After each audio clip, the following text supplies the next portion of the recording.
Imagínate que alguien desaparece y no deja rastro, pero sí deja un montón de dudas. Y que lo único que da explicaciones es Mickey Mouse. Esto pasó en Villaluro, Argentina. Quédate que te cuento todo.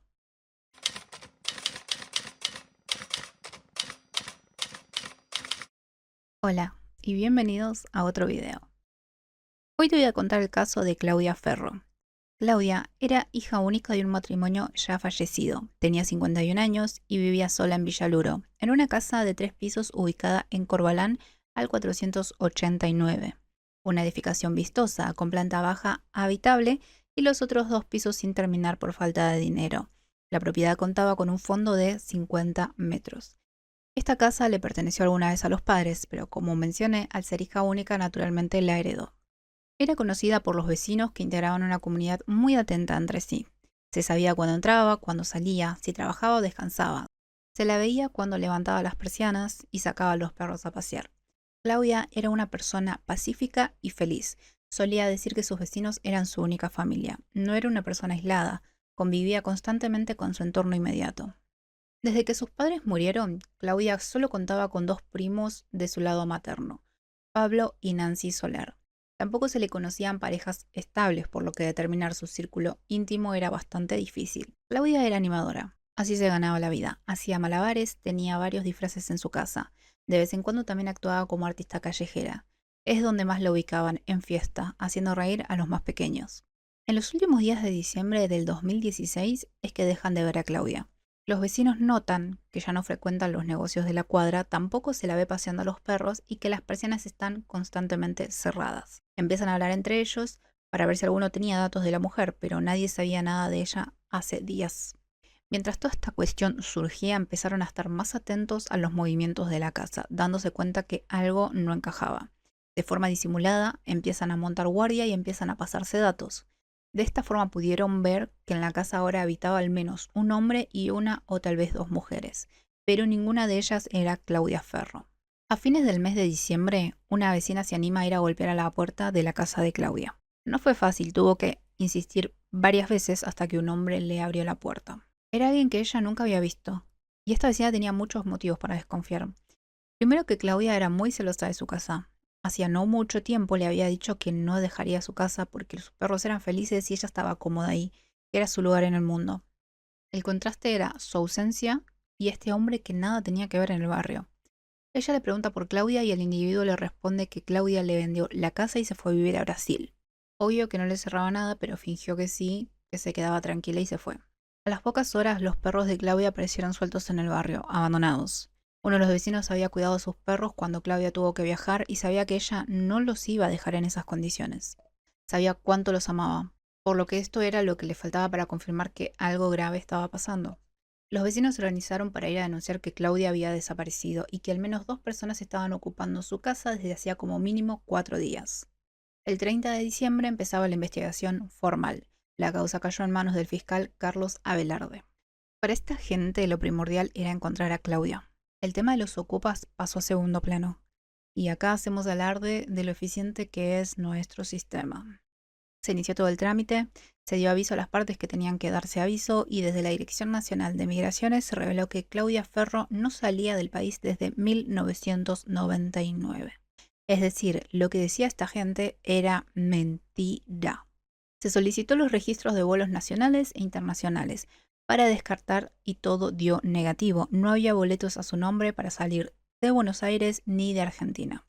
Pero hablemos un poco de su Facebook, porque mucho se habla del post hecho el 8 de enero del 2017, pero si vamos un poco para atrás encontramos otros similares que resultan raros, teniendo en cuenta todo el contexto que venimos dando.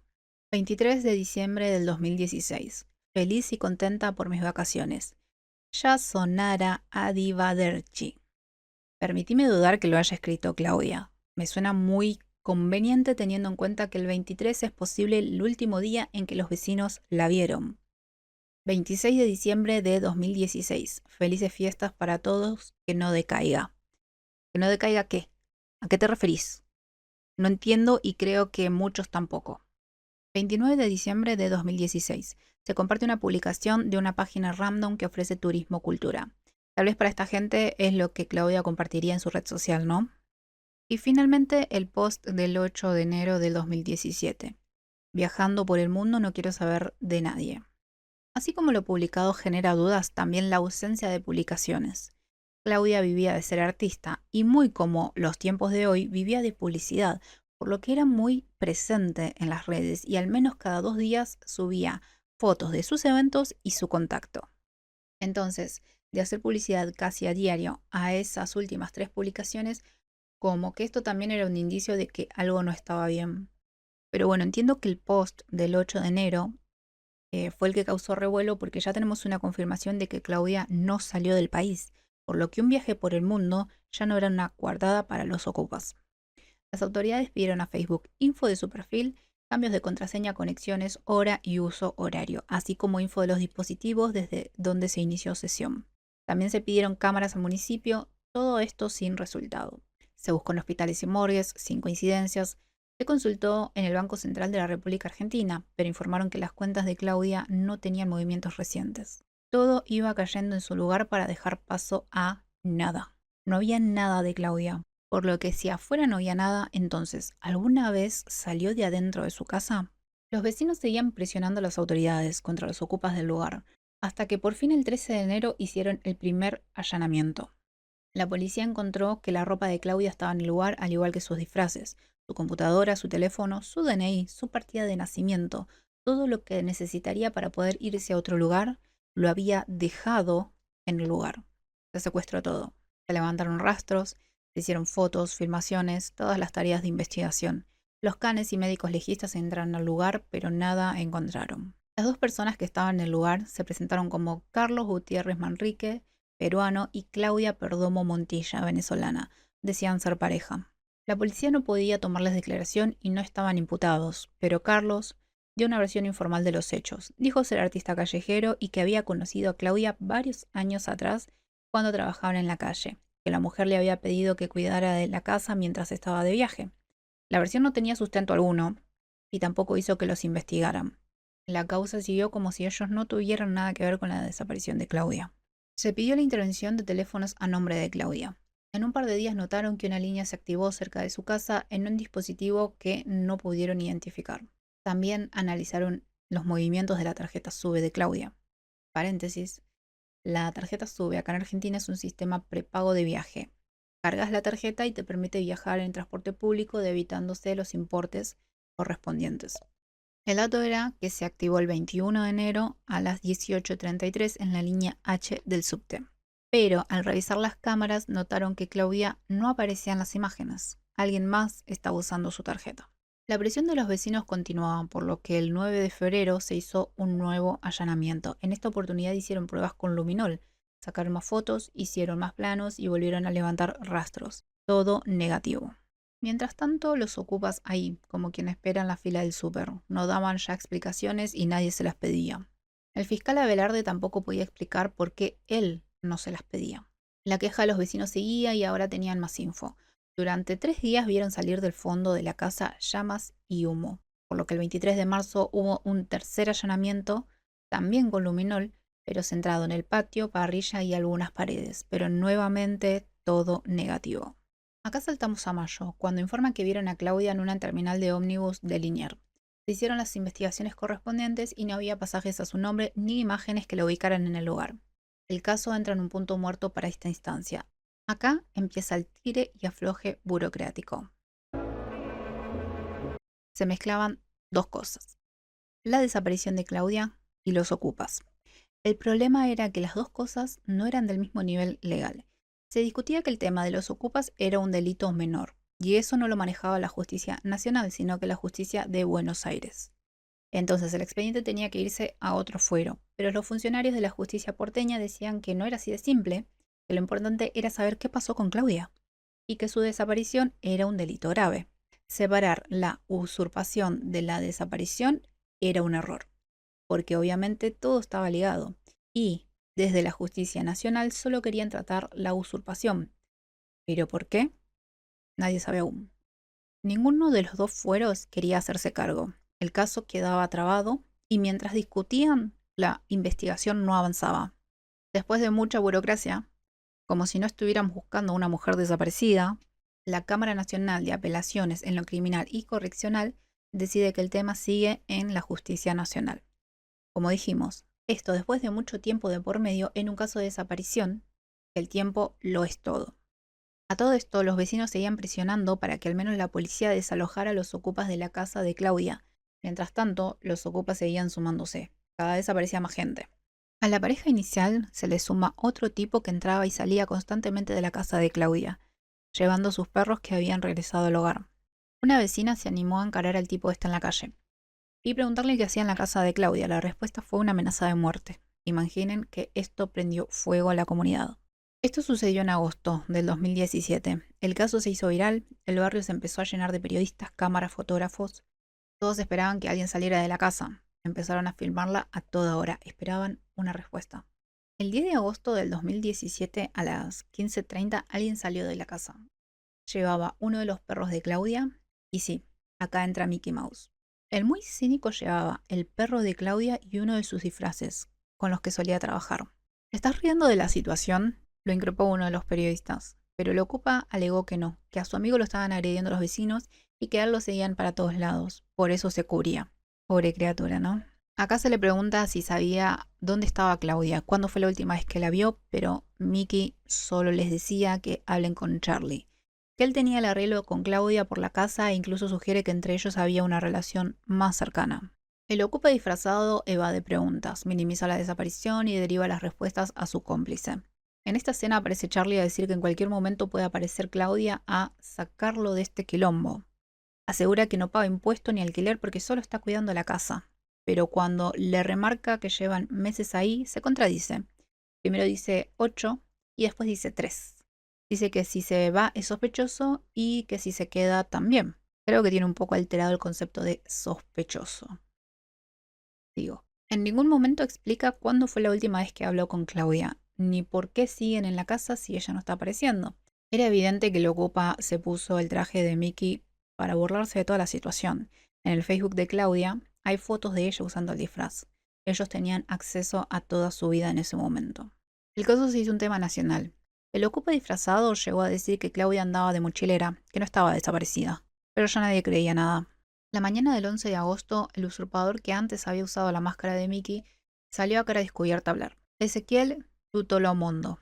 Se presenta con nombre y apellido. Dice que llegó a la casa hace un mes, afirma que es mochilero y que se contactó por Facebook y le dijeron que hablara con Charlie, que estaba a cargo de la casa. Sostiene que todo es legal, que se asesoró con abogado y escribano, y que no tenía que pagar alquiler, que en la casa reciben mochileros y ayudan a personas por unos días, básicamente como un hogar transitorio si venías al país sin un mango. Además, ¿por qué salía a dar declaraciones si había llegado hace 2 días? Nada que ver. Todo muy normal, por suerte. Sobre el olor a quemado del que habían alertado los vecinos a las autoridades, explica que cocinaban a leña porque son pobres y se les había acabado la garrafa de gas. Aseguraba que Charlie conocía a Claudia hace más de 10 años, que salían juntos y que por eso ella le había confiado la casa.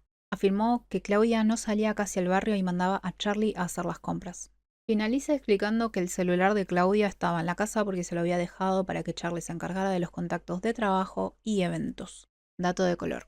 Ezequiel tenía en ese momento 23 años y estaba imputado por transporte de drogas en el Juzgado Federal de Rosario, en una causa iniciada en el 22 de mayo del 2013, y en ese entonces, 4 años más tarde, permanecía abierta y sin resolución. A este personaje lo invitaron a la tele, al programa llamado Polémica en el Bar, conducido por Mariano Yudica. Como si fuera algo gracioso, un personaje del momento. Uno de los panelistas en ese momento era Diego Brancatelli, quien lo justificó diciendo que pide monedas en la calle para vivir y quieren que muestre papeles de una propiedad. Tienen que ayudarlo, denle una moneda, decía el deforestado mental este. En el canal C5N le hicieron un extenso reportaje en el que el ocupa aseguraba sentirse perseguido y afirmó que le molestaba estar todo el día con 2 custodios encima. Sí, seguimos hablando de la misma persona que tenía en ese momento una causa abierta por tráfico de drogas. Pero pobre, es seguramente revictimizarlo, seguro no tuvo las mismas oportunidades que nosotros que laburamos 12 horas por un sueldo mínimo. Mala mía. Los policías que menciona estaban en consigna por pedido de los vecinos ante la inacción judicial. El escándalo creció tanto que el mismo 11 de agosto la fiscalía sacó un comunicado informando que indagaría a los ocupantes de la casa de Claudia. Sí, 8 meses después de su desaparición. Pero no era suficiente para calmar a los vecinos y a la comunidad. Volvieron a salir a la calle para pedir justicia por Claudia y demandar desalojo inmediato de los intrusos. Los vecinos escracharon las paredes y Tutolomondo intentó cubrirlo con pintura blanca en la noche. Se confirma la indagatoria de la pareja para el 17 de agosto. Nunca se explicó por qué Tutolomondo quedó afuera de esa convocatoria y de la imputación. El día llegó y cerca de las 5:40 am, los tres intrusos salieron de la casa con mochilas y bolsos, sin custodia policial. Charlie y Perdomo fueron a tribunales. A Tutolomondo se le perdió el rastro. La pareja declara ante la jueza Yarmini, imputados solo por usurpación, y quedaron en libertad. En su indagatoria, Charlie dijo que conocía a Claudia hacía 9 años, por actividades artísticas. Retomaron el vínculo en 2016 y viajaron a Chivilcoy, donde ella tenía familiares lejanos. Afirmó que entre el 22 y el 23 de diciembre de 2016, Claudia le avisó que se iría de mochilera a Brasil y le pidió que cuidara de su casa y los perros. No presentó ninguna prueba de esto, obviamente. Aún así, no había prueba suficiente en su contra. Tras declarar, Charlie y su pareja se fueron en libertad y no volvieron más a la casa de Claudia, supuestamente cansado de la constante tensión con los vecinos. Pero, en los pasillos del tribunal, se aseguraba que les habían sugerido que si se iban, la causa se tornaría abstracta y ya no tendrían problemas judiciales. Se hizo un cuarto allanamiento para certificar que la casa había quedado vacía. Los perros quedaron entonces al resguardo en una guardería y la propiedad pasó a manos de la justicia civil. La causa no tuvo novedades hasta el 11 de octubre de 2017, cuando la justicia ordenó un nuevo allanamiento, el quinto. La medida se basó en el testimonio tardío de una vecina que dijo haber escuchado ruidos de obra cuando los intrusos aún vivían en la casa, y en el dato de que una pared había sido derribada y luego reconstruida. El objetivo del procedimiento fue que bomberos, personal de búsqueda de personas y una antropóloga forense inspeccionaran la vivienda, realizaran excavaciones en el fondo y revisaran una construcción agregada recientemente ante la sospecha de posibles restos cadavéricos. El allanamiento del 11 de octubre quedó interrumpido por el mal tiempo y se completó el 18 de octubre, en lo que fue el sexto ingreso a la casa. El resultado fue negativo, al igual que una serie adicional de excavaciones realizadas una semana después en el jardín trasero. Nancy, la prima de Claudia, habló a los medios y comunicó que estaba impulsando la causa como podía porque no le habían permitido ser querellante en el expediente. La justicia consideraba demasiado lejano el vínculo familiar. Hasta acá y hasta el momento, no hay pruebas que vinculen la desaparición de Claudia a la propiedad. Lo único que se encontró fue un rastro que podría ser una mancha hemática o cualquier sustancia que reaccionara al luminol, pero no pudieron precisarlo. La pared nueva de la que se hablaba no existía. Se comprobó que todas databan de la misma época. Días después, en el barrio de Lanús, la policía detuvo a Ezequiel Tutolomondo y Claudia Perdomo Montilla en una situación confusa. Un vecino llamó al 911 al verlos hablando con un jubilado y entrando con él a su casa de la calle Juncal 1100, sospechando que lo estaban engañando. La policía los encontró dentro de la vivienda. Perdomo Montilla tenía un documento que no era suyo, y Tutolomondo llevaba el celular del jubilado. Sin embargo, como no habían robado nada y el dueño de la casa les había abierto las puertas, no se pudieron formular cargos y solo quedaron demorados unas horas. Aunque no hubo imputación, quedó la sospecha de que la pareja se dedicaba a engañar personas vulnerables para usurparles la vivienda. Tras ser liberados, desaparecieron y nunca más se los volvió a ver, al igual que a Charlie. En 2009, se retiró la custodia policial permanente de la casa. Antes, el fiscal Abelarde pidió un octavo allanamiento, realizado el 21 de mayo para levantar muestras de ADN. Se tomaron 114 muestras y el resultado fue negativo. Luego, el Estado ofreció una recompensa por datos sobre Claudia, hoy fijada en 2 millones de pesos. Frente a su casa, donde alguna vez hubo grafitis pidiendo que los usurpadores se fueran, hoy hay un mural. Lo hicieron los amigos de Claudia. Es un homenaje en el que se la ve haciendo lo que siempre hizo: trabajar con chicos, hacerlos reír. Ese mural es el intento de mantener presente a Claudia, de recordar que existió cuando nadie da respuestas. Bueno, acá terminamos por hoy. Creo que hay que hacer una mención honorífica a los vecinos que presionaron todo el tiempo, que alertaron y se movieron por Claudia. Hoy en día nadie se mete en nada. Y creo que este es un ejemplo de que si nos ponemos de acuerdo, la rueda gira. En este caso hay muchas cosas que se hicieron mal, Pero pensemos, si bien Claudia todavía no aparece, ¿cómo hubiera terminado si los vecinos no ponían su voz? Recuerden que todo esto está en la web, pueden chequear, corroborar y si hay algo que omití o les hubiera gustado que mencione y no lo hice, déjenlo en los comentarios para poder charlar y por ahí hacer una segunda entrega con cosas que quedaron afuera. Una vez más, mis opiniones son eso, opiniones mías, no hechos. Gracias por ver y nos encontramos en la próxima. Adiós.